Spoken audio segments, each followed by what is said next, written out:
Welcome back to the RMAC Showcase. CSU Pueblo is picked as the top team in the RMAC this year.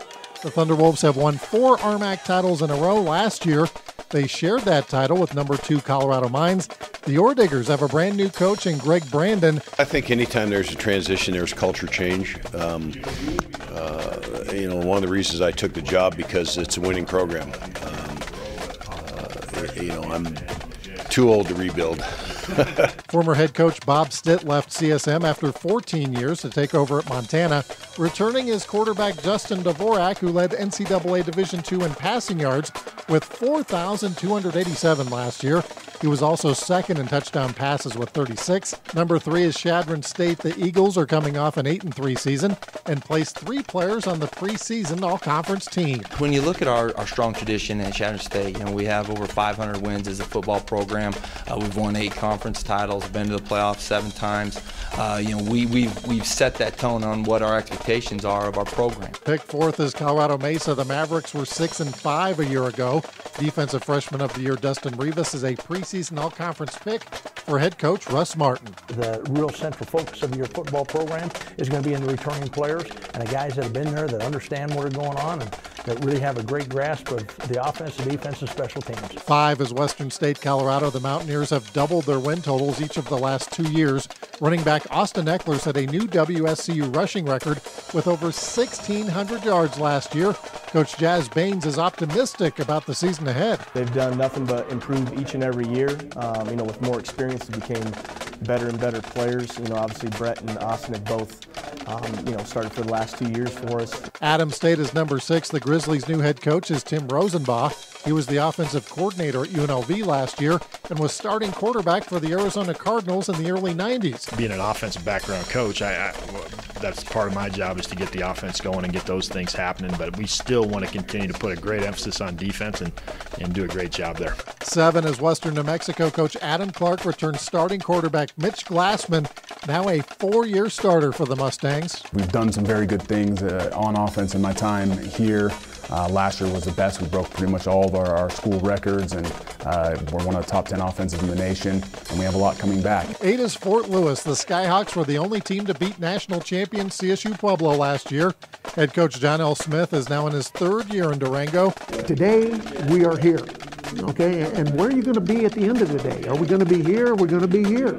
So regardless of where you are, take today and let's improve. 9 is Black Hills State. The Yellow Jackets have some young players, including running back Fidel Paris and J.J. Kilgore at defensive back. We're in the process of making that move, getting into Division II and finding our place and knowing that this is a very talented and difficult conference to play in, and you got to play week in and week out. Rounding out the poll is New Mexico Highlands. Jeff Mills is the Cowboys' new head coach. As I've tried to impress our guys, and my philosophy is you take care of business off the field, in the classroom, in the community, then that carries on to the field and how you walk, how you talk, the decisions you make. It's been 8 years since the RMAC last had a Harlon Hill Award winner. That was Danny Woodhead at Chadron State when he went back-to-back as the top player in NCAA Division II. This year, there might be as many as 4 legitimate candidates for that big award before the season even begins. Once again, here's Connor Putman. And the winner of the 2006 Harlon Hill Trophy as Division II College Football Player of the Year is Danny Woodhead from Chadron State. For a short time, the RMAC was a Harlon Hill factory. Danny Woodhead won the award in 2006 and 2007. Colorado Mines' Chad Freehoff won the big trophy in 2004. That year, he became the first quarterback in RMAC history to pass for more than 4,200 yards in a season. Last year, Colorado Mines QB Justin Dvorak became the second. Dvorak also tossed 36 touchdown passes, 4th most in conference history. But the junior from Tomball, Texas says he's not interested in stats. My main goal is getting back to the playoffs and making a run for the national title. That's it. Quarterback Mitch Glassman of Western New Mexico passed for 3,500 yards and 33 touchdowns last year, which didn't get him anything more than honorable mention. A 4-year starter, Glassman has a very real chance to end his career as the RMAC's all-time leader in passing yards and touchdowns. We're all partial to our guys in here, but I think Mitch is as good as any quarterback in this league and one of the best in Division II. His numbers have spoke for that. I think everyone that has to prepare against him knows how good he is, knows the things he can do, And again, you're talking about a guy that could end up with over 14,000 yards passing, 130, 140 touchdowns. Running back Cameron McDonald of defending national champion CSU Pueblo became just the second player in RMAC history to rush for 2,000 yards in a season. A preseason All-American, McDonald knows nothing has been proven in 2015. We're all at 0 yards going into this season, and it kind of just means I got to work that much harder. Like, you're not just going to be handed an award because it's something you did. You got to work for it, and didn't put in enough work that he was putting in, so it just means work harder this season. And let's not forget about Western State Colorado running back Austin Eckler. As a sophomore, Eckler topped 2,000 all-purpose yards. He also set a school record with more than 1,600 rushing yards and 16 total touchdowns. Eckler knows he has no control over the awards. Yeah, like I kind of talked about before, the RMAC, there's a lot of talent in the RMAC. You have to show up to play every Saturday in the RMAC. If you don't, you won't win. And you can see that throughout the numbers of all the teams. This team can be a playoff team this year. We have a lot of older guys coming back. We're looking forward to it. Reporting from the RMAC kickoff in Colorado Springs, Connor Putman for the RMAC Showcase. We're in the midst of a mini volleyball dynasty in the RMAC.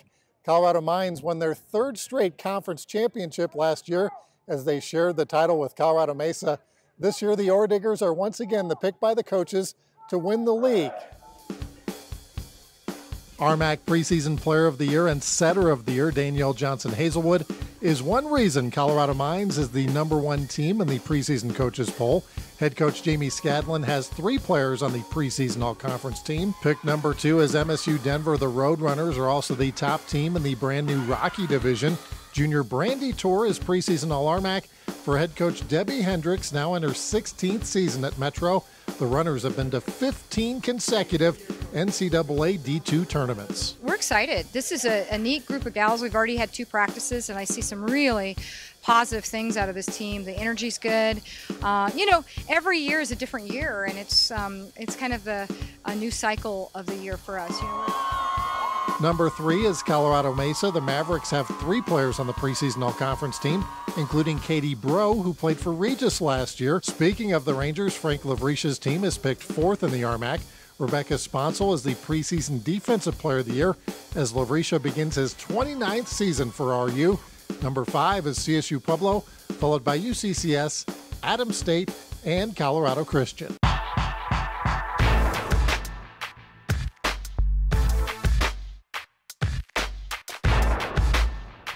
Still ahead on the showcase, nearly a dozen former RMAC football players are in NFL training camps.